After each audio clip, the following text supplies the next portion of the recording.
Bismillahirrahmanirrahim. Assalamu alaikum students. I am Wajid Ali Kambo, your chemistry teacher.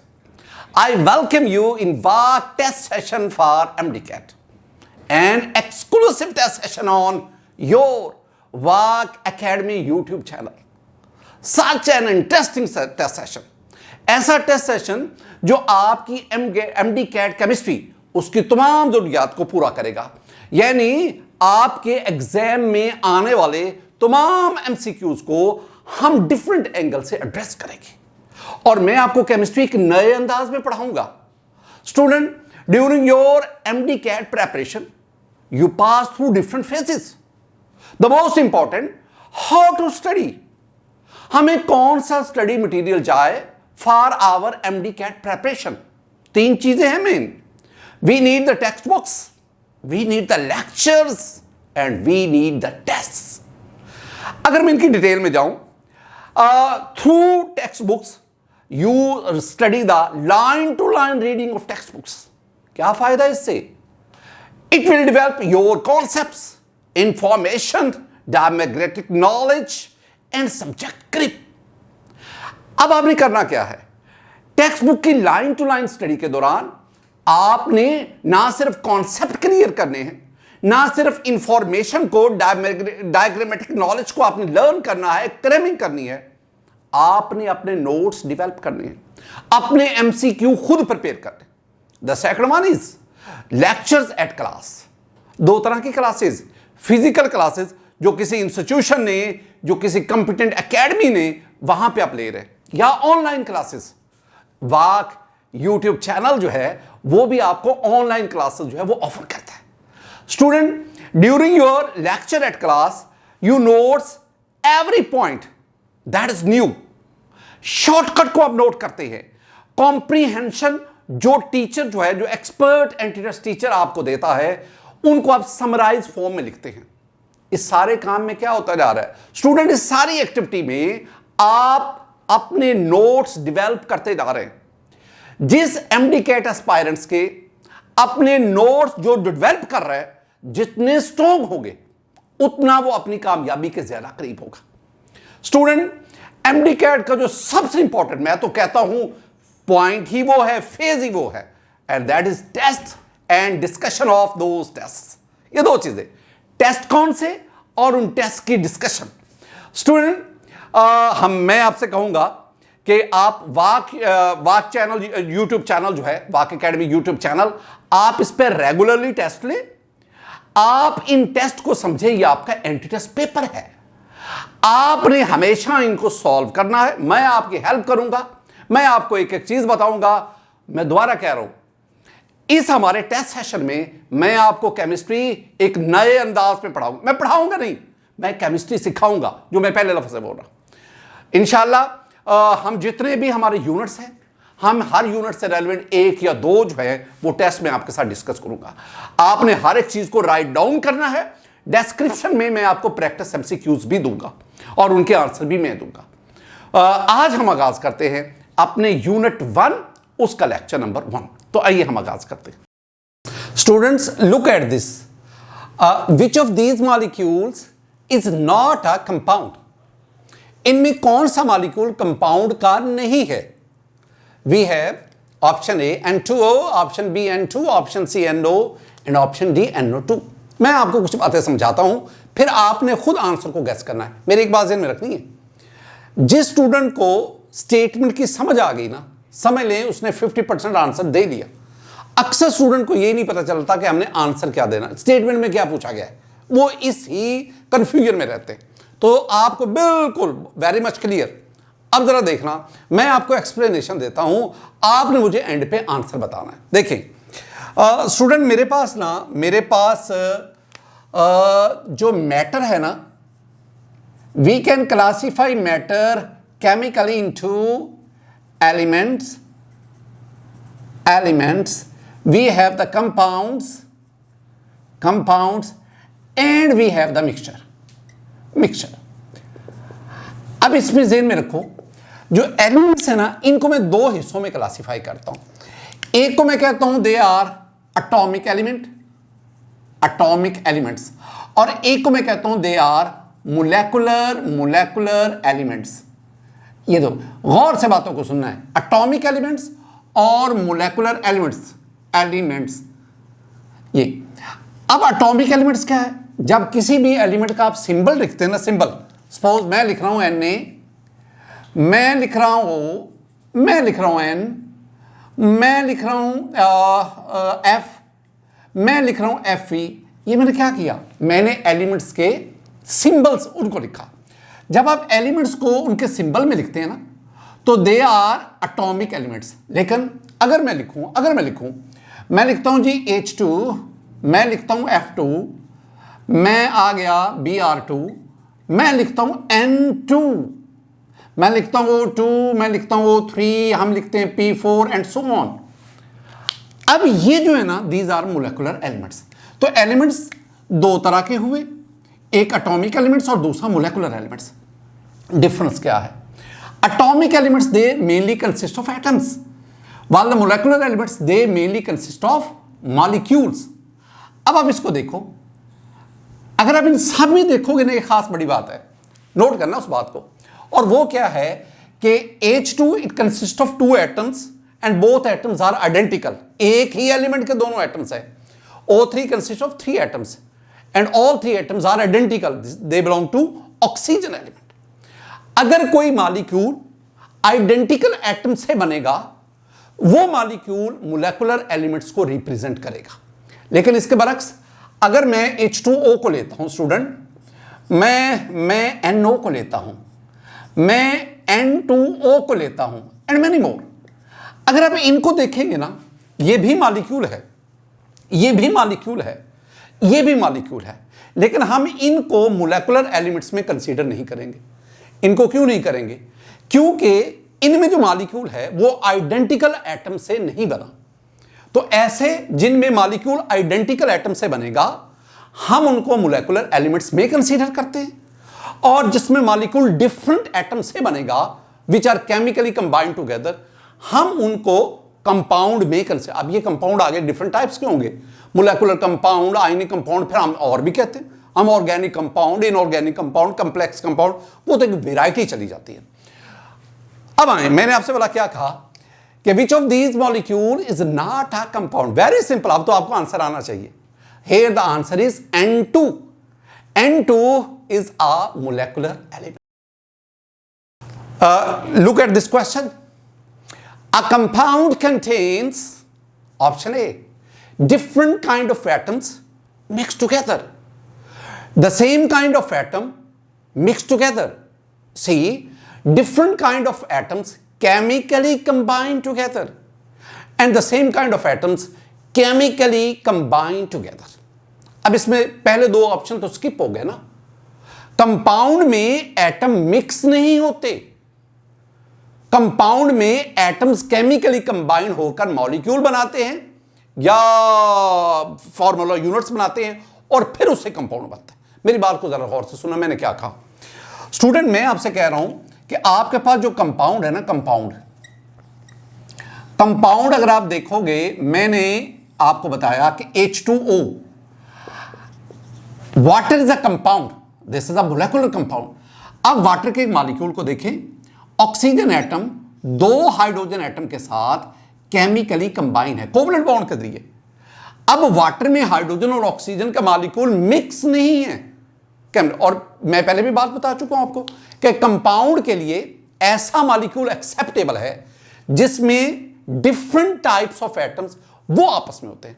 तो very simple, अगर आपने सारी गुफ्तगू को समझा है तो answer is very simple and that is C, different kind of atoms chemically compound together. लेकिन बात एक याद रखनी है, डी जो है ना, जब हम पे कहते हैं the same kind of atoms chemically combined, ये जो सी है, this one is actually molecular elements and that D जो है that is actually molecular and C that is our correct option. Student look at this question, the nucleus of an atom. मैं पहले कुछ बातें आप तक गोश गुजार कर लूं।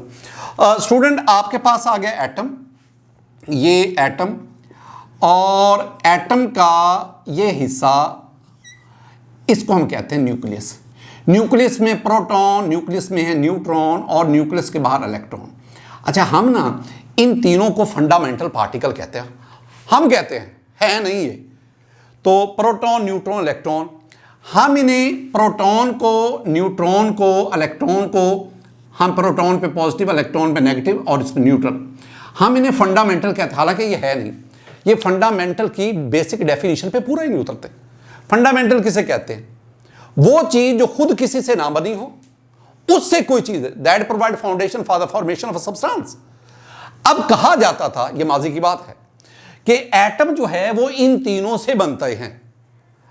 तो कहा जाता है ये खुद किसी से, प्रोटॉन, न्यूट्रॉन, इलेक्ट्रॉन खुद किसी से नहीं बनते, एटम बनाते हैं। They provide foundation for the formation of atom, so they were called fundamental. लेकिन रीसेंट रिसर्च क्या कहती है, ये जो न्यूट्रॉन है, आप न्यूट्रॉन का डिके करवाएंगे तो आपको पता है प्रोटॉन, इलेक्ट्रॉन, न्यूट्रिनो बनता है। इसका मतलब है न्यूट्रॉन खुद पार्टिकल से बनता है, इलेक्ट्रॉन खुद सिग्मा पार्टिकल, प्रोटॉन क्वार्क से बनते हैं। इसका मतलब है technically these are not fundamental, but we will say the fundamental. अब these two fundamental particle, I mean proton and neutron, they reside in the nucleus. ये न्यूक्लियस में, इनको हम न्यूक्लियॉन भी कहते हैं। अब न्यूक्लियस के अंदर ये दोनों हैं। एक तो ये बात आ गई। अब ना मैं जरा एक और तरफ बढ़ता हूं, और वो क्या है कि मेरे पास ना हाइड्रोजन का एक आइसोटोप्स है 1H1, protium, the most stable isotope, the most existent, abundantly exists isotope of hydrogen, that is protium 1H1।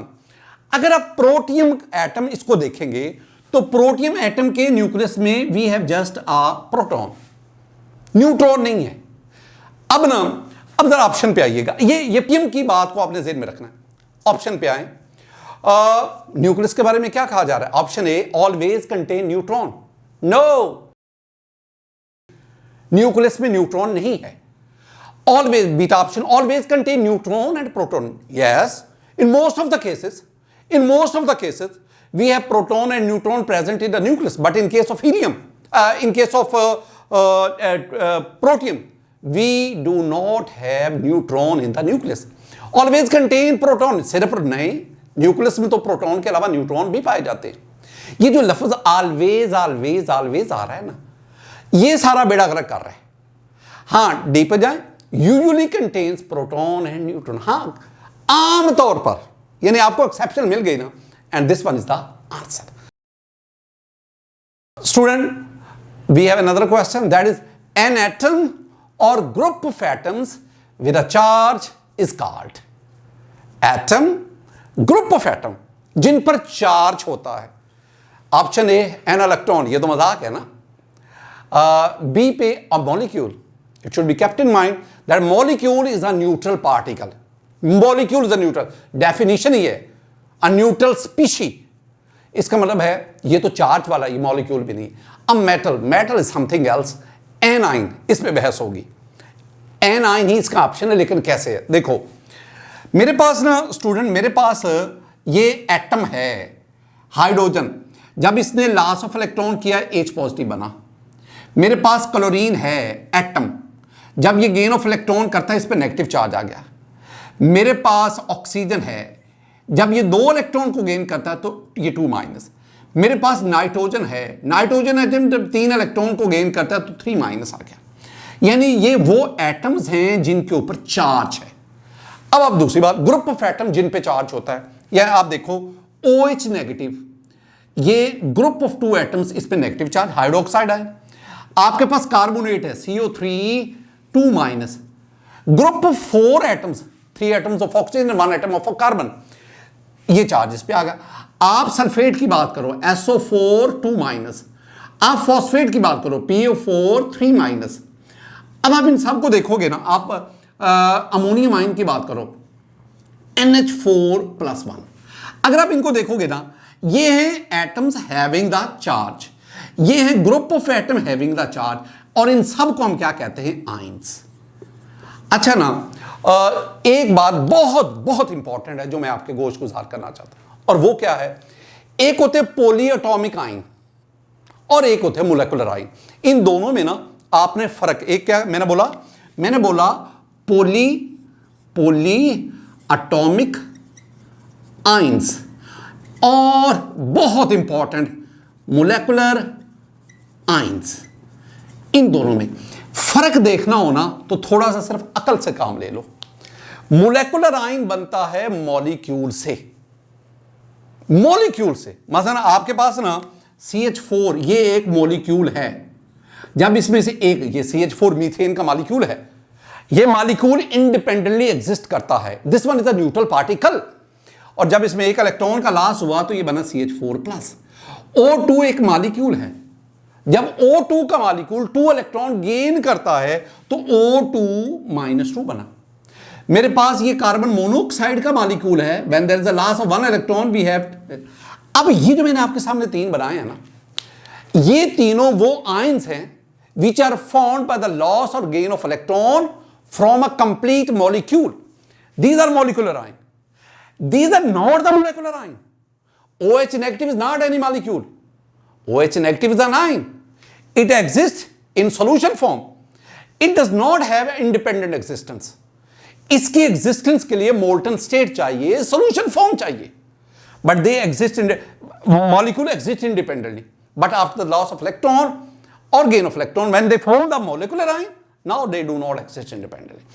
अब ये बोल एक और भी बात ध्यान में रखनी, ये जो पॉलीएटॉमिक आयन है ये वाले, ये सोल्यूशन में या मोल्टन स्टेट में इनकी अबंडेंस ज्यादा है, इनकी स्टेबिलिटी ज्यादा है, लेकिन इनकी स्टेबिलिटी बहुत कम है। साहब जरा अपने मॉलिक्यूल का बेड़ा गर्क करके मॉलिक्यूलर आयन बनाते हैं तो साहब जरा आप उसको एनर्जी प्रोवाइड करते हैं, हाई एनर्जी होने की वजह से इनकी स्टेबिलिटी कम होती है। मेरा आंसर यही था, लेकिन ये चीजें मैंने आपके और भी गोश गुजार की। We have another question, very very important. Atomic mass unit is, and we have the 4। मुझे ऑप्शन की कोई जरूरत नहीं पढ़ने की, मुझे AMU की डेफिनेशन आनी चाहिए। और वो अपने बाज ऐसे क्वेश्चन है जो स्ट्रेट फॉरवर्ड आपकी बुक की लाइंस आते हैं। स्टूडेंट अगर बुक लाइंस आ रही है ना तो मैं उसको क्या एक्सप्लेन करूं, लेकिन मैं फिर भी एक्सप्लेन करूंगा। मैं आपको बताना चाहता हूं एटॉमिक मास यूनिट, मैं इसे कहूंगा AMU। बड़ी बहस करेंगे हम, दो छोटी छोटी बातें। पहली बात आपने ये ध्यान में रखनी कि this is the unit of relative atomic मास। ये रैम का यूनिट है। This is non SI unit, ये SI नहीं, नॉन है। एक और बहुत खूबसूरत बात, और वो ये है कि इसको ना, ये जो AMU है इसको ना डाल्टन भी कहते हैं। डाल्टन, एक तो ना Dalton is the name of a scientist, Dalton the father of chemistry, modern chemistry, Dalton. तो एक तो Dalton, a British teacher scientist Dalton, लेकिन AMU is also called Dalton. Dalton is also the unit of RAM, RAM। अच्छा, अब हम जानने वाला क्या चाहते हैं, ये जो रिलेटिव एटॉमिक मास है, सॉरी ये जो AMU है, ये कितना वजन होता है, ये कितना मास है, हम उसको जानना चाहते हैं। तो आपने पढ़ा है, देखो स्टूडेंट आपके पास ना ये एक एटम है, इसमें प्रोटॉन 6, न्यूट्रॉन 6 और बाहर इलेक्ट्रॉन भी 6 हैं, 2 in K shell and 4 in L shell. अब ये ना, ये कार्बन 12 है। आप जानते हैं ना, कार्बन के 3 आइसोटोप्स हैं, कार्बन के 3 आइसोटोप्स हैं। तो इसमें ये C12, C13 एंड C14, तो इन आइसोटोप्स को हम एटम कहते हैं ना। तो ये आइसोटोप कार्बन के एटम्स का। आपने क्या काम करना है, आपने कार्बन 12 का एक एटम लेना है, एक, आपने इसका मैस मालूम करना है। कर लिया, इसका जितना भी मैस आए आपने उसका 1/12 लेना है। तो जो आपके पास आंसर आएगा उस आंसर को हम कहते हैं AMU। मैं लिख देता हूं, मैं कहता हूं कि 1/12 of the mass of one carbon atom। और जब मैं अब इसको ध्यान में रखना है, जितनी भी डिस्कशन में मैं कार्बन एटम की बात करूं ना, तो उससे मुराद मेरी कार्बन 12 होगा, ये ध्यान में रखना है। कार्बन एटम से मेरी मुराद कार्बन 12। तो अब आप इसमें देखेंगे, अगेन आप इसको MCQ को देखेंगे, तो आपके पास इसमें जो ऑप्शन आ रहा है ना, that is C, Charlie option, 1/12 of mass of one carbon atom. We have another question. 1 AMU is equal to, very important, very important. आपको तो वैसे इसका मुझे आंसर बताना ही नहीं चाहिए। बाज ऐसे क्वेश्चन होते हैं जो इंफॉर्मेटिव होते हैं, जो आप बार बार आप पढ़ते हैं अपने इंटरमीडिएट एग्जाम पे। ये भी उन्हीं में से एक है। ये बुक की जो बाजार लाइन, लेकिन मैं फिर भी समझाऊंगा कि 1 AMU ये किसके इक्वल है। जरा देखो, मैंने अभी आपसे क्या कहा, मैंने कहा कि आप कार्बन 12 का एक एटम ले। अब मैं एक एटम कैसे लूं? स्टूडेंट आप ये तो जानते हैं ना, आप ये तो जानते हैं कि अगर मैं 1 मोल ऑफ कार्बन लूं, मैं क्या करूं, जब मैं कार्बन कहता हूं ना 1 मोल ऑफ कार्बन एटम्स, तो कार्बन एटम से मेरी मुराद है C12। तो 1 मोल कार्बन एटम, तो इसमें कितने कार्बन होंगे 1 मोल में? 6.022 क्रॉस 10⁻23 इतने एटम्स हैं। अब मैं इतने कार्बन एटम का मैस जानना चाहता हूं, तो इनका मैस होगा 12 ग्राम। 12 ग्राम ये इनका मैस होगा। ये पहली बात आपको पता है। अब मैं इसी बात को कहता हूं, मैं कहता हूं जी Avogadro number of carbon atom has mass 12 gram. तो मुझे कितने, मुझे Avogadro number of carbon atom का मैस नहीं चाहिए, I need just mass of 1 carbon atom. और अगर मैं 1 कार्बन एटम की बात करता हूं, यानी मैस ऑफ 1 कार्बन एटम, तो स्टूडेंट डेफिनेटली मुझे क्या करना पड़ेगा, मुझे 12 डिवाइडेड बाय 6.022 क्रॉस 10⁻23 ये मुझे करना पड़ेगा। अगर मैं ऐसा करता हूं तो मेरे पास पता है आंसर क्या आएगा? मेरे पास आंसर आएगा, डिवाइड कर लो। आपको वैसे मैं कैलकुलेटर यूज नहीं कर रहा, मैंने उसको बार बार पढ़ा है, बार बार लिखा है, बार बार प्रैक्टिस की है। मेरे से ज्यादा आपकी प्रैक्टिस होनी चाहिए। तो आपके पास आंसर आएगा 1.99 क्रॉस 10⁻23 ग्राम। ये क्या है? ये है mess of 1 carbon atom, mess of 1 carbon atom. अच्छा, बड़ी खूबसूरत बात है। अब आपने क्या करना है, आपने कार्बन 12 के एक एटम का मैस ले लिया जी, ले लिया। कैसे लिया मैंने आपको बता दी। अब क्या करना है, अब आपने इस मैस का 12th पार्ट 1/12 लेना है। लो जी, मैं इसका 1/12 लेता हूं, यानी 1/12 मैस ऑफ 1 कार्बन एटम। क्या मतलब, आप इसको 12 पर डिवाइड कर दें, 12 पर। जब आप इसको 12 पर डिवाइड करेंगे, कर लें, आपको आना भी चाहिए, तो आपके पास जो आंसर आएगा ना स्टूडेंट, वो बड़ा क्या आएगा, 1.661 क्रॉस 10⁻24 ग्राम। खुद कर लो, देख लो इसको, देख लो। वहां तो कैलकुलेटर तो नहीं होगा, लेकिन फिर भी आपको करना पड़ेगा। ये आपके पास आ गया। अब ये चीज आपने फोकस करनी। ये क्या है? ये है 1 AMU। 1 AMU ये कितना होता है? ये 1.661 क्रॉस 10⁻24 ग्राम। एक तो बात ये आगे, लेकिन तस्वीर के एक और भी रूप देखे ना, ये जो आप लोग हैं ना प्री मेडिकल के स्टूडेंट, इनके लिए ये जो सिंपल मैथमेटिक वैल्यू है ना, अरिथमेटिक वैल्यू, ये आप लोगों के लिए बहुत दर्देसार रहती है। मैं भी कोशिश करूंगा कि आपको उन तरीकों से समझाऊं कि आप इजीली इन पर आपकी ग्रिप आ जाए। जरा पॉइंट को नोट करना, अगर मेरे पास कोई भी वैल्यू किलोग्राम में दी गई है, मैं उसको ग्राम में कन्वर्ट करना चाहता हूं, ग्राम में, तो मैं क्या करूंगा? वेरी सिंपल, मैं उसको 1000 से मल्टीप्लाई करूंगा। 1000 स्टूडेंट, मैं 1000 को 10⁻3 कहूंगा, तो मैं क्या करूंगा? मैं उसको 10⁻3 से मल्टीप्लाई करूंगा। It's okay. यानी इफ आई हैव 5 kg, मैं ग्राम बनाना चाहता हूं, तो उसको 1000 से ये तो ये बन जाएगा 5 क्रॉस 10⁻3 ग्राम। अगर मैं ग्राम को मिलीग्राम में ले जाना चाहता हूं, तो मैं क्या करूंगा? मैं अगेन इसको मल्टीप्लाई करूंगा 10⁻3 से। यानी ग्राम को 1000 से मल्टीप्लाई करें, किलोग्राम को 1000 से मल्टीप्लाई करें ग्राम में, ग्राम को 1000 से मल्टीप्लाई करें मिलीग्राम में। अब इसको उलटा जाए, मेरे पास एक वैल्यू है वो मिलीग्राम में है, मैं उसको ग्राम में लाना चाहता हूं, तो वेरी सिंपल। अब आप क्या करोगे? अब आप 1000 पर डिवाइड करेंगे। क्या मतलब? आप 1000 में डिवाइड करने का मतलब है आप उसको 10⁻³ से मल्टीप्लाई करेंगे। 10⁻³ से मल्टीप्लाई करने का मतलब है कि आपने उसको 1000 पर डिवाइड किया।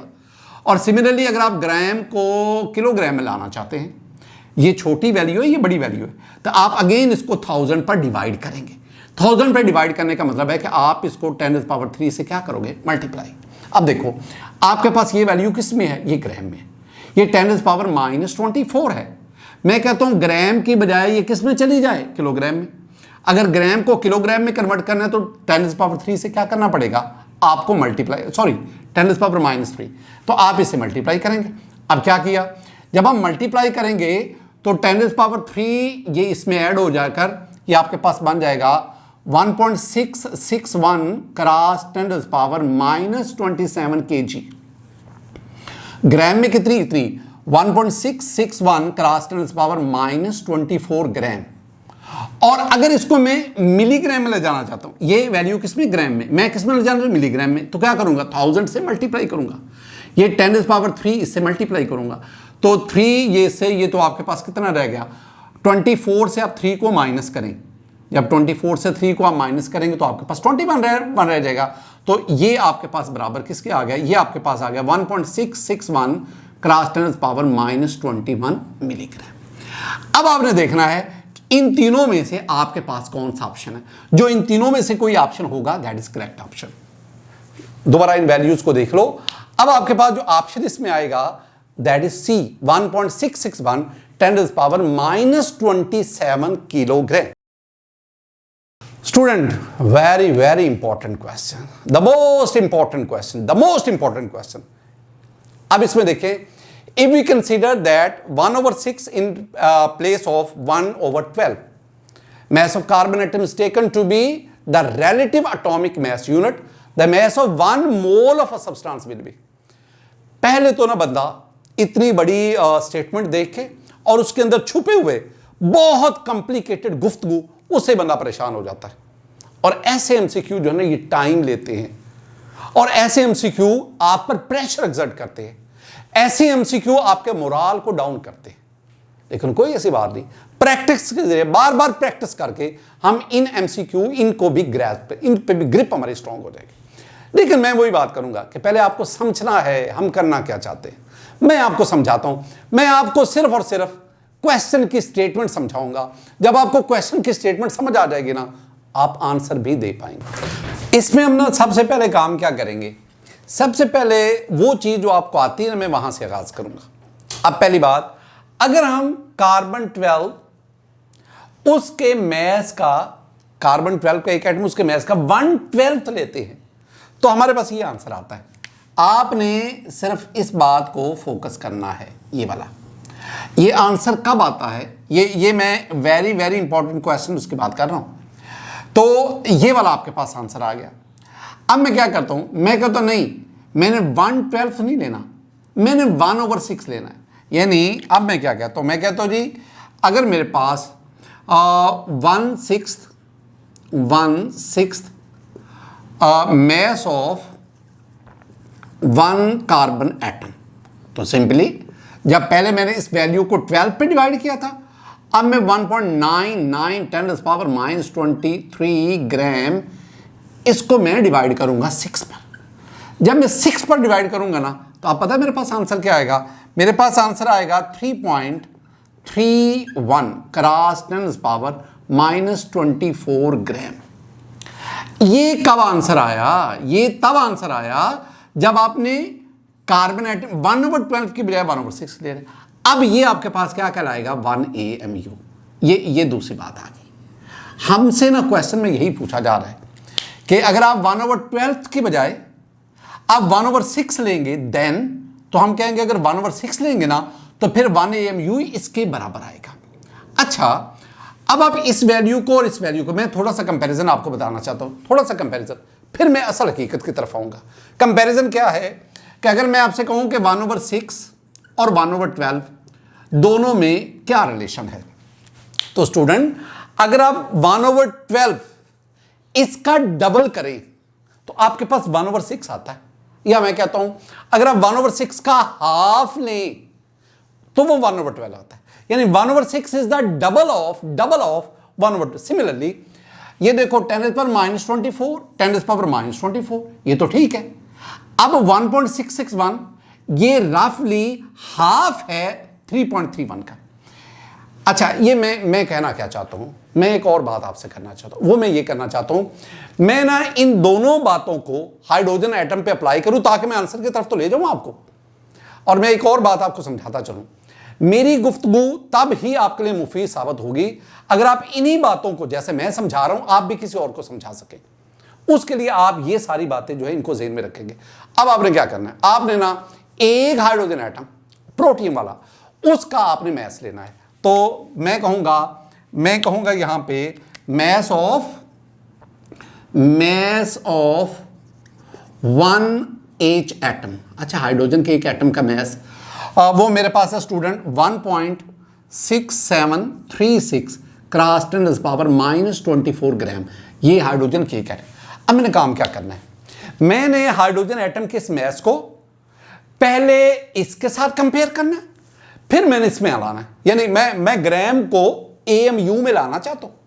हाइड्रोजन एटम का जो है वो AMU में। अब मैं भला पहला काम क्या करता हूं, मैं ना ये 1/12 वाली बात करता हूं, 1/12 ये वाली बात करता हूं। तो इसमें मैं अब क्या करूंगा, मैं ये आपके पास जो वैल्यू है 1.66, इसको मैं इस पर डिवाइड कर दूंगा। तो मेरे पास आएगा 1.6736 cross 10⁻⁻24 divided by this value 1.661 cross 10⁻⁻24। Divide करो, आपके पास आंसर क्या आएगा, आपके पास आंसर आएगा 1.0078 AMU। आप यही करते हैं ना, आप एक हाइड्रोजन एटम का जो मैस लेते हैं, ग्राम में इतना आता है, मैं कहता हूं नहीं मुझे AMU में चाहिए, तो आप ग्राम वाली वैल्यू को AMU के बराबर उस पर डिवाइड कर देते हैं, तो आपके पास ये हाइड्रोजन एटम बिल्कुल इस तरह। अब मैं कहता नहीं, वो तो आपने 1/12 वाला AMU लिया था, आप ना 1/6 वाला AMU ले, 1/6। अब मैं क्या करूंगा, मैं इसी वैल्यू को 1.6736 क्रॉस 10⁻⁻24 ग्राम, इसको मैं डिवाइड करूंगा अब इस पे 3.31 क्रॉस 10⁻⁻24, इस पे डिवाइड कर। जब मैं डिवाइड करूंगा तो मेरे पास जो आंसर आएगा वो 0.505 AMU है। अब मैं आंसर पे पहुंच गया। जब मैं हाइड्रोजन एटम की बात करता हूं, जब मैंने कार्बन 12 के 1/12 एक एटम मैस का 1/12 लिया, तो मेरे पास ये आंसर आया, और जब मैंने 1/6 को लिया तो मेरे पास ये आंसर आ गया। अब आप इन दोनों वैल्यूज को कंपेयर कर लो, वेरी सिंपल। ये 0.5 है, 0.5 का डबल लेंगे तो ये 1 आ जाता है, मैं रफली बात कर रहा हूं। इसका मतलब है ये जो वैल्यू है ये इससे डबल है, और ये क्या है, ये उससे हाफ है। मैं अब क्या कहूंगा, मैं कहूंगा कि अगर हम कार्बन 12 के एक एटम के मैस का 1/12 की बजाय 1/6 लेते हैं, तो आपका जो 1 मोल है उसका मैस हाफ रह जाता है। अब जरा स्टेटमेंट पे आओ, स्टेटमेंट को समझो। मैंने क्या कहा, if we consider that 1/6 in place of 1/12 mass of carbon atom is taken to be the relative atomic mass unit AMU, the mass of 1 mole of a substance with, very simple, कम हो गया कितना, 2 गुना। तो answer is very simple, decrease twice. Look at this question, which of the following term is used for the mass of chlorine 35.5 AMU। और अब इसमें option देखेंगे, ए पे average atomic mess, B पे मोलेकुलर वेट, सी पे मैस नंबर, और D पे relative isotopic mess. ये मेरे पास क्वेश्चन आ गया। स्टूडेंट, इस क्वेश्चन में ना मैं ज्यादा डिटेल में नहीं जाऊंगा। मैं इस क्वेश्चन को एक हम टर्म यूज करते हैं, स्किपिंग द ऑप्शन स्किप करो। उसमें जरा सुनना, मेरे पास क्लोरीन है, और क्लोरीन का मुझे मैस दिया गया 35.5 AMU। अब आपने काम वाला क्या करना है, पहला पॉइंट वेरी सिंपल, वो आपने ये करना है कि आपने ये जो मैस नंबर वाला ऑप्शन है ना, मैस नंबर वाला, पहले आपने इसको देखना है। आप जानते हैं ना, मैस नंबर को हम A से रिप्रेजेंट करते हैं, और मैस नंबर क्या होता है, sum of proton and neutron present the nucleus, इन दोनों का। और एक और बहुत अहम बात, mass number is always in whole number. और ये जो आपके पास आ रहा है ना, ये आपके पास ये होल नंबर नहीं, ये तो फ्रैक्शन में है। इसका मतलब है मैस नंबर वाला जो है ऑप्शन ये स्किप हो गया। एक आपके पास ऑप्शन है मोलेकुलर वेट का, मोलेकुलर वेट। अगर आप मोलेकुलर वेट वाला ऑप्शन देखेंगे ना, अब ये molecular weight this term is use for the molecular compound. जब आप Cl लेते हैं, ये मोलेकुलर कंपाउंड नहीं है। हाँ, Cl2 इज अ मोलेकुलर। अब जब Cl2 देखेंगे साहब, इसमें क्लोरीन के 2 एटम हैं, एक 35.5, दूसरा 35.1, यू हैव 71 AMU। अगर ये होता ना तो फिर था। इसका मतलब है कि चूंकि क्लोरीन ये एटॉमिक स्टेट है, ये एटॉमिक मास है, ये एटॉमिक वेट है, ये मोलेकुलर वेट नहीं है। ये ऑप्शन भी क्या हो गया, स्किप हो गया। अब 2 ऑप्शन के दौरान स्टूडेंट देखो, अब 2 ऑप्शन में कंपटीशन होगा। एक वाला कौन सा, एक है एवरेज एटॉमिक मास और दूसरा है रिलेटिव आइसोटोपिक मास। अब इसमें हम क्लियर करते हैं। अब जरा आप देखेंगे, ये मेरे पास आ गया क्लोरीन। क्लोरीन के ना 2 आइसोटोप्स हैं, आप जानते हैं, क्लोरीन 1735 एंड क्लोरीन 1737, ये 2 हैं। अब 2 चीजें, एक तो हमें चाहिए इनका आइसोटोपिक मास, दोनों का आइसोटोपिक मास, और दूसरा मुझे इनकी रिलेटिव अबंडेंस चाहिए। कुछ बातें तो आपको याद करनी पड़ेंगी ना, और ये वो चीजें हैं जो बार बार आपके बुक का हिस्सा हैं। अगर आप रिलेटिव आइसोटोपिक मास देखें, ये आइसोटोपिक मास वो है 35, ये है 35 इसका, फर्स्ट वन का। और पता है आप किसके रिलेटिव अबंडेंस क्या है, ये ज्यादा स्टेबल है, रिलेटिव अबंडेंस की 75.53% है। और ये वाला जो है, इसका ये वाला क्या है, ये आइसोटोपिक मास है 37, और इसके रिलेटिव अबंडेंस कितनी है 24.47। 100 में से इसको माइनस कर दो ना तो ये आ जाएगी। अच्छा, अब अगर मैं आपसे कहूं कि स्टूडेंट आप मुझे इसका एवरेज एटॉमिक मास निकाल के दें, क्या वाला, एवरेज एटॉमिक मास किसका, क्लोरीन का, ऑफ क्लोरीन। तो आप क्या करेंगे, आप इसके आइसोटोपिक मास को रिलेटिव अबंडेंस से मल्टीप्लाई करेंगे, यानी 35 मल्टीप्लाई बाय 75.53, और इसमें ऐड कर देंगे इसका आइसोटोपिक मास मल्टीप्लाई बाय इस रिलेटिव अबंडेंस, और आप इस सारे को 100 पर डिवाइड करेंगे। ये आपके पास 100 पर डिवाइड हो गया सारा। ये जो मैंने काम किया ना, इससे आप ना इसका एवरेज एटॉमिक मास निकालेंगे, कैलकुलेट कर लो। ये ना आंसर जो आता है ना, आंसर वो है 35.489 के करीब है। मैं राउंड ऑफ करता हूं 35.5 AMU। अब याद रखना, ये जो 35.5 AMU ये क्या है, पहली बात ये क्लोरीन का एवरेज एटॉमिक मास है, पहली बात हो गई। दूसरी बात, ये क्लोरीन का फ्रैक्शनल एटॉमिक मास है। अच्छा, ये फ्रैक्शनल एटॉमिक मास किस तरह है, एटॉमिक मास स्टूडेंट, मैंने कहा ना एक होता है होल नंबर, एक होता है फ्रैक्शन। चूंकि ये 35.5 आ गया तो ये फ्रैक्शन में है।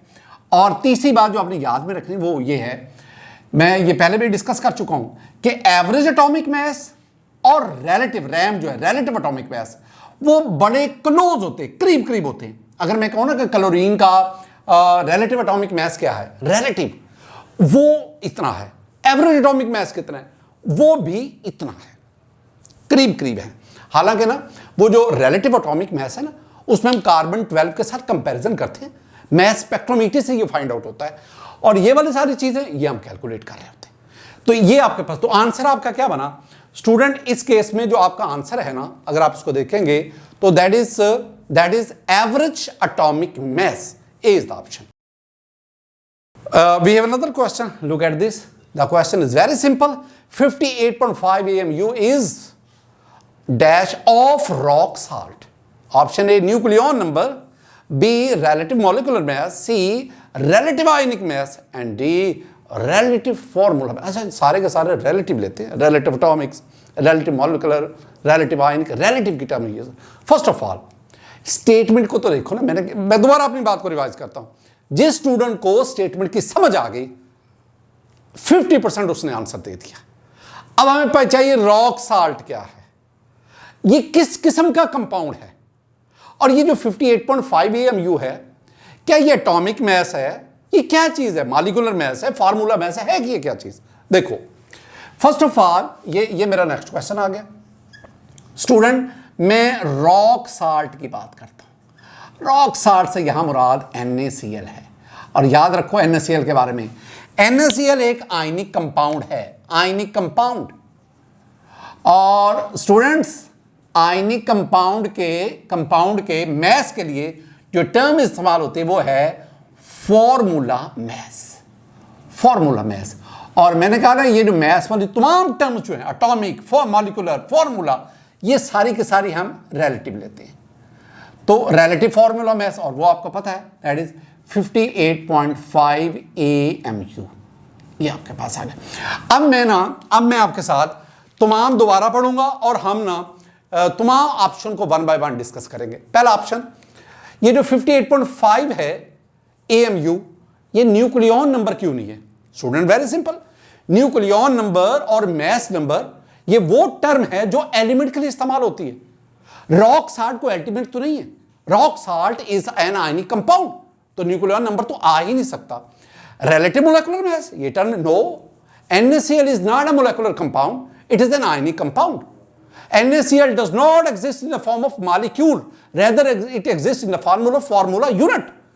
Relative ionic mass, no, ionic mass term is used for OH negative, sulfate ion, phosphate ion, chromate ion, वो तो किसी आयन की होती है। हाँ, the option is relative formula mass. Student, we have another question. Isotopes of the same element have the same number of protons, different number of electrons, the same number of neutrons and the same mass number. मुझे option से कोई गर्ज नहीं है। मैं तो पहले isotope का कॉन्सेप्ट आपको समझाऊंगा ना।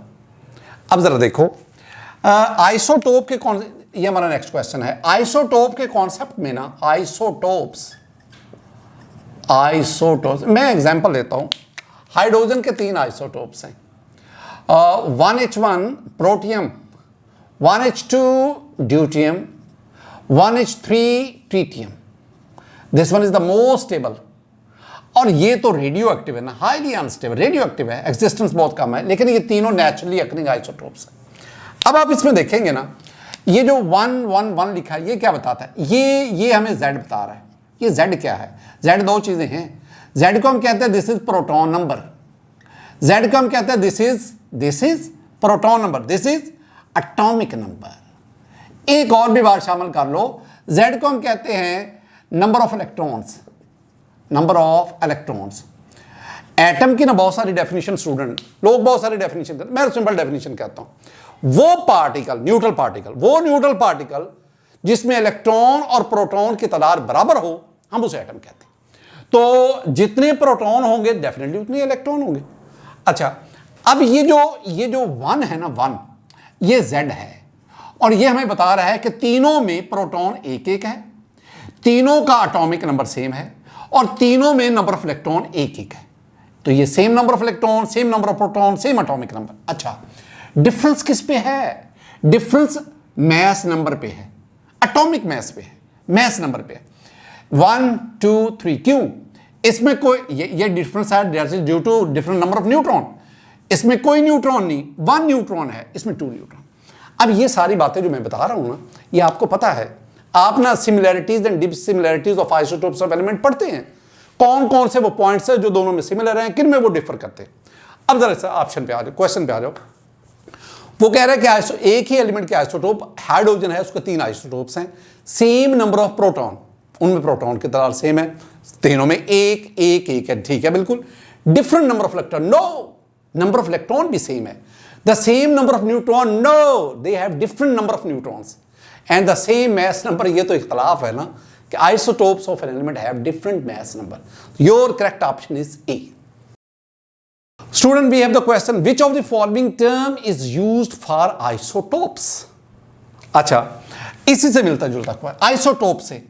आइसोटोप्स के लिए जो टर्म इस्तेमाल होती है स्टूडेंट, वो है isotopy. Isotopy, this term is reserve for, isotopy क्या है? Isotopy that is the study of isotopes, that is called, this concept was, this phenomenon was, first of all, जब भी एंड पे y है ना, y किसी भी टर्म के एंड पे y आए, वो हमें बताती है फिनोमिनन, वो हमें बताती है नेचुरल प्रोसेस। तो ये ये natural process, this phenomenon was first of all introduced by Soddy. कुछ लोग कहते हैं नहीं सोडी ने नहीं, ये आस्टन ने, वो आस्टन मैथ स्पेक्ट्रोग्राफ पढ़ते हैं ना, उसमें भी आइसोटोप्स को ही, तो वो कहते हैं कि आस्टन मैथ स्पेक्ट्रोग्राफ उस दौरान ही आइसोटोप का कॉन्सेप्ट जो है ना ये इंट्रोड्यूस हुआ था।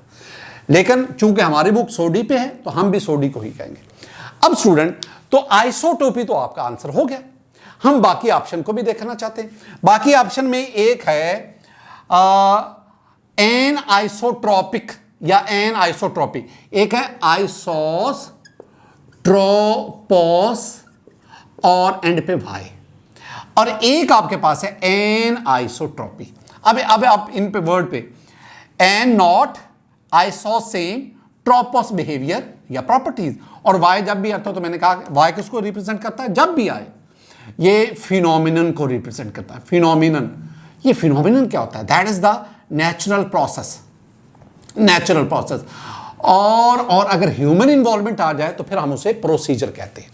तो ये एक कुदरती अमल है। तो एन पहले आइसोट्रॉपी सेम बिहेवियर, वो फिनोमिनन जिसमें कोई सब्सटेंस सेम बिहेवियर शो करता है, कैसे, कब, फ्रॉम ऑल डायरेक्शन। और एन नॉट, वो आप पढ़ते नहीं है कि जो आपके पास ग्रेफाइट है वो parallel to the length conductor है, लेकिन परपेंडिकुलर टू द लेंथ वो इंसुलेटर है। इस तरह क्लीवेज प्लेन के बारे में भी पढ़ते हैं। तो स्टूडेंट, ये जो आइसोट्रॉपी है, ये जो एन आइसोट्रॉपी है, ये वो टर्म्स है जो हम प्रॉपर्टीज ऑफ क्रिस्टलाइन सॉलिड में पढ़ते हैं। और एलोट्रॉपी भी आप जानते हैं ना कि वो the existence of more than one crystalline form of an element, जैसे कार्बन की आप ग्रेफाइट पढ़ते हैं, डायमंड पढ़ते हैं। तो आपके पास ये क्वेश्चन दोबारा देखें, which of the following term is used for isotope? The answer is B, that is isotopy. Student, we have another question. Chlorine has two isotopes, chlorine 35, chlorine 37, having relative abundance 75.53% and 24.47% respectively. The average atomic mass of chlorine is, ये ना ये अभी मैंने आपके सामने calculate किया, ये जो सारा लिखा है ना ये इसी का ही आंसर है। दो आइसोटोप्स हैं, हमने आंसर लाया 35, मैंने ये राउंड ऑफ करके लिखा। अब आप इस ऑप्शन में देखेंगे तो स्टूडेंट ऑप्शन में आपके पास सी 35.489 है, 489, राउंड ऑफ करो 35, तो option C is correct for this. We have another question. Boron has two stable isotopes, B10 19% and B11 81%. Find the average atomic mass of boron.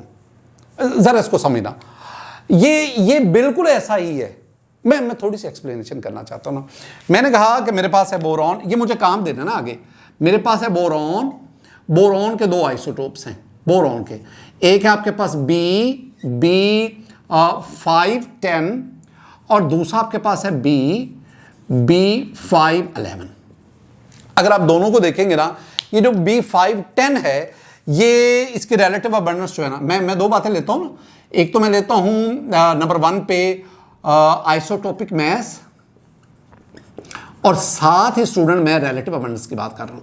इसका आइसोटोपिक मैस 10 और relative abundance अगर आप देखेंगे तो वो 19 है, 19%। और इसका आइसोटोपिक मैस जो है ना वो 11 है, ये 11, और 100 में से 19 माइनस कर दे तो 81% है। अब how to calculate the relative average atomic mass? तो एवरेज एटॉमिक मैस के लिए एटॉमिक मैस ऑफ बोरॉन, इसके लिए हम क्या करते हैं? हम ये करते हैं कि 10 को 19 से मल्टीप्लाई किया, 10 multiply by 19 plus 11 multiply by 81, और आप इनको डिवाइड कर देंगे 100 पे। जब आप डिवाइड करेंगे तो आपके पास आंसर क्या आएगा? अच्छा, अल्लाह का शुक्र है कि हमें इसकी कैलकुलेशन नहीं दी हुई, सिर्फ ऑप्शन में आपने अरेंजमेंट बतानी। अगर आप ऑप्शन की तरफ जाएंगे तो अगर आप बीटा ऑप्शन को देखेंगे ना तो 19 मल्टीप्लाई बाय 10 और फिर 81 मल्टीप्लाई बाय 11, तो आपका आंसर कौन सा हमारा? बीटा। स्टूडेंट क्वेश्चन को देखिएगा, the best standard for the calculation of relative atomic mass. इसमें देखेंगे very very important question. Relative atomic mass के लिए हम कौन सा स्टैंडर्ड एलिमेंट लेते हैं? मैं ना तीन बातें करूंगा, आप उससे समझ जाइएगा।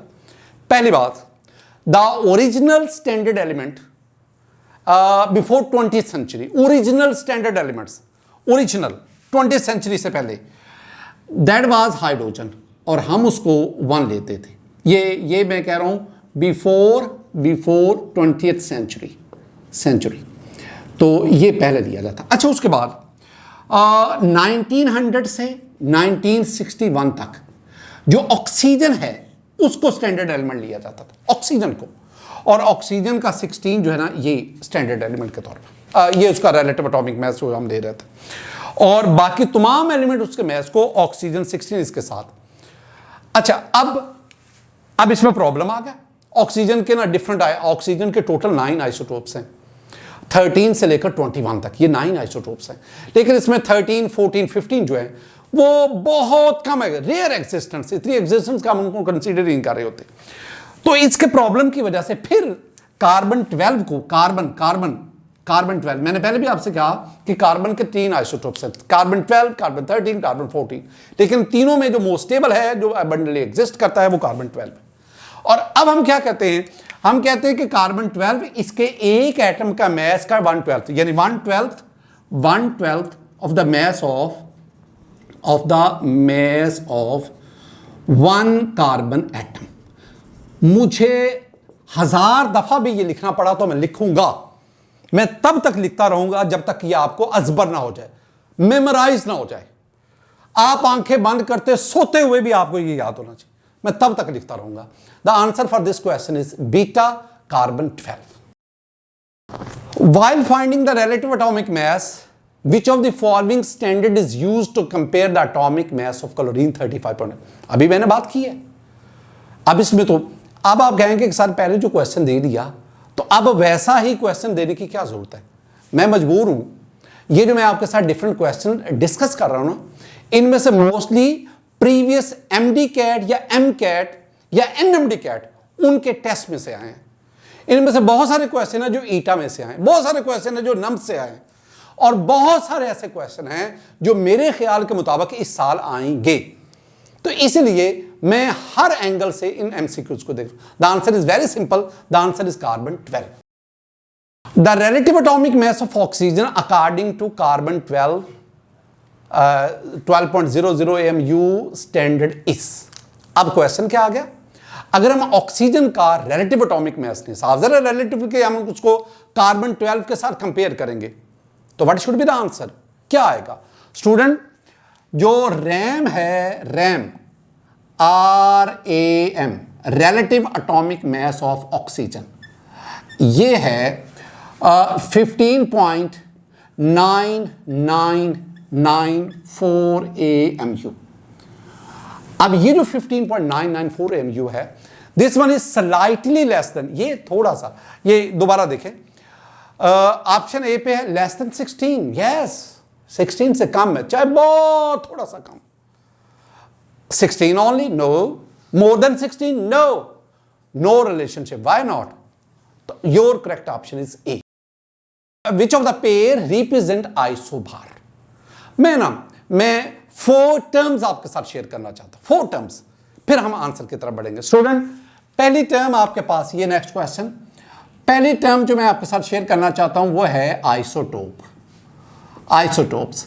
मैं दूसरी जो टर्म है वो आइसोबार्स, तीसरी जो टर्म है वो है आइसोटोन्स, और नेक्स्ट मैं एक और टर्म आपके साथ, that is iso electronic species.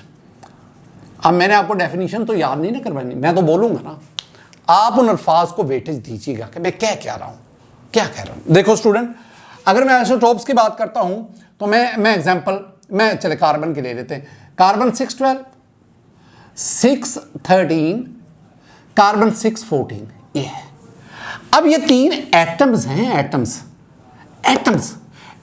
Of same element which have same atomic number but different atomic mass due to these are called isotopes.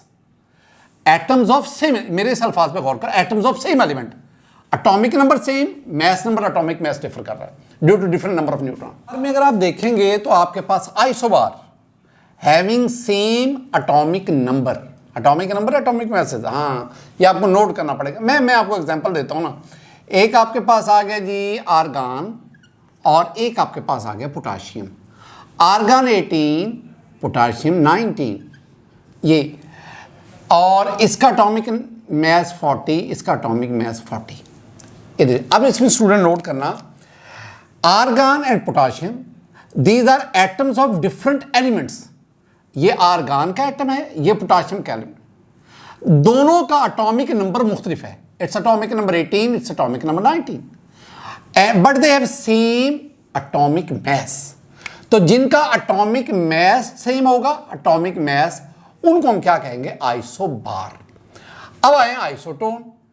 Isotone में मैं एग्जांपल देता हूं, फिर हम इनमें डेफिनेशन निकाल लेते हैं। मैं एग्जांपल में, मेरे पास है सिलिकॉन, मेरे पास है फास्फोरस, मेरे पास है सल्फर।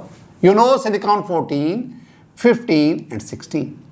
अब ये आपके पास आ गया जी 30, ये 31 और ये 32। पहले तो बात करो ना कि ये जो मैंने 3 एटम्स बनाए, ये डिफरेंट एलिमेंट्स के हैं, तो atoms of different elements, atomic number different 14, 15, 16, atomic mass different 31, 32, 30, 31, 32।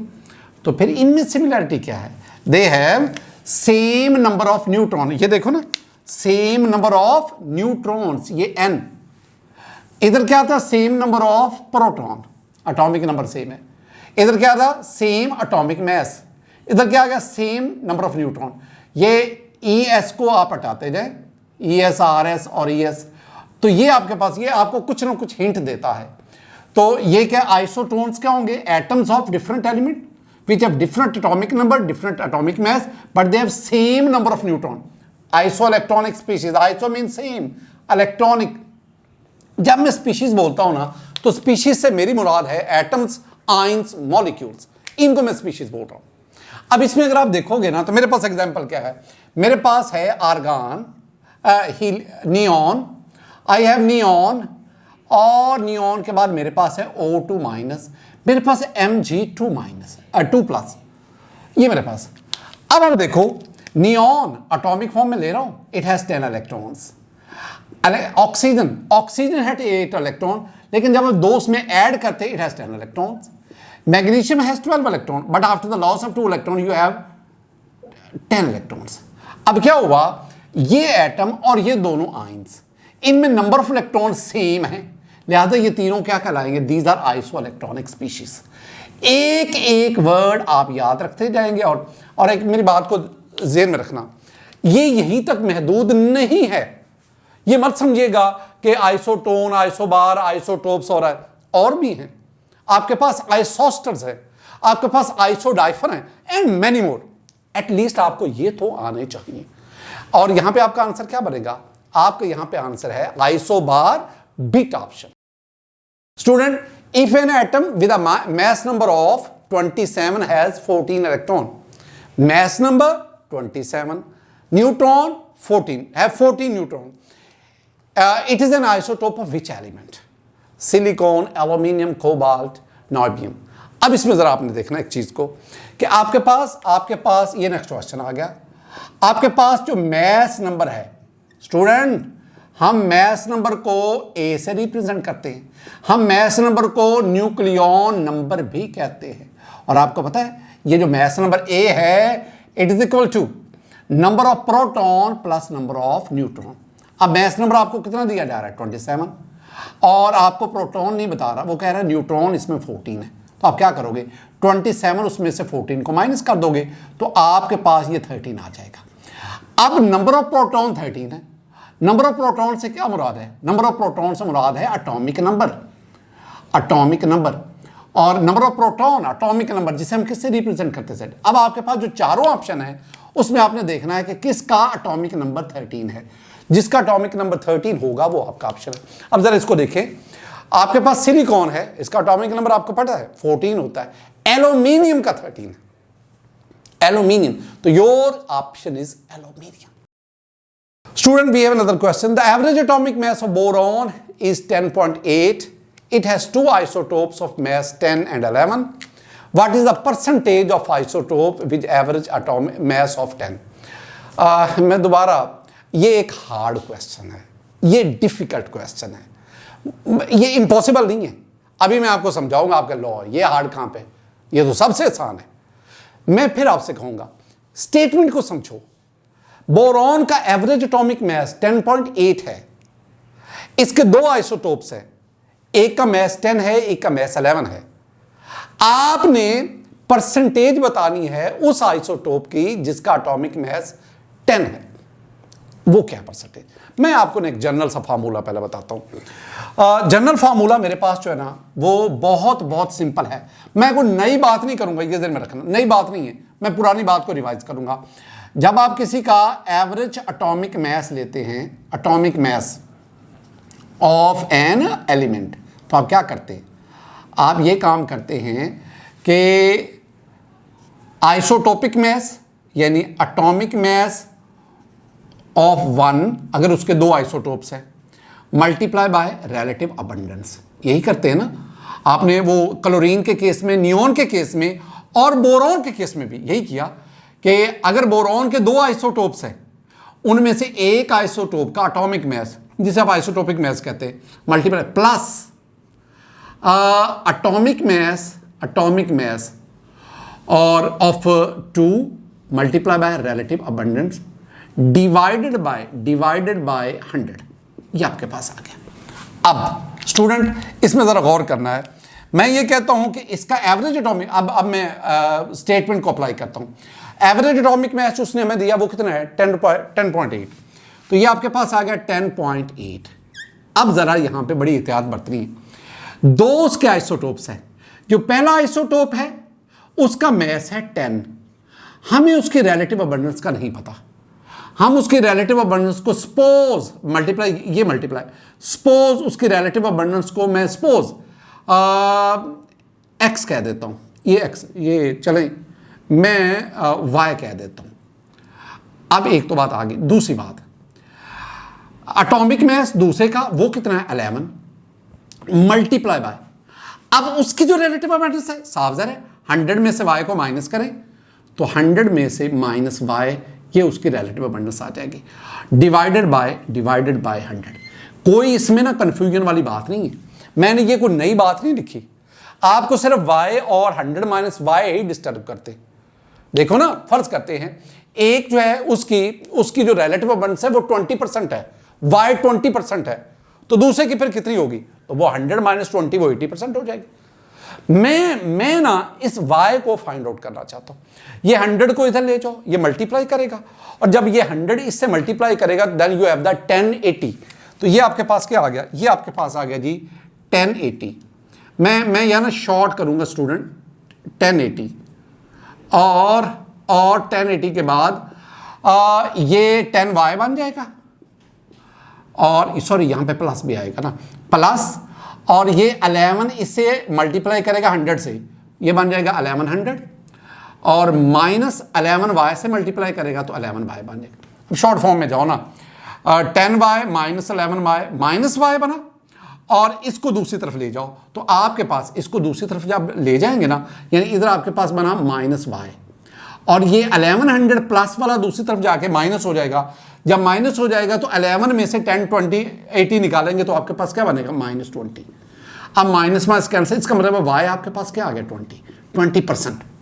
इसका मतलब ये हुआ कि जिसका आपने एटॉमिक मास 10 लिया उसकी रिलेटिव अबंडेंस y वो कितनी आ गई, 20%, और जिसका एटॉमिक मास आपने 11 लिया उसकी रिलेटिव अबंडेंस कितनी आएगी, बताओगे भला कितनी आएगी, 100 में से 20 को माइनस करें तो उसकी क्या आएगी, वो आएगी 80%।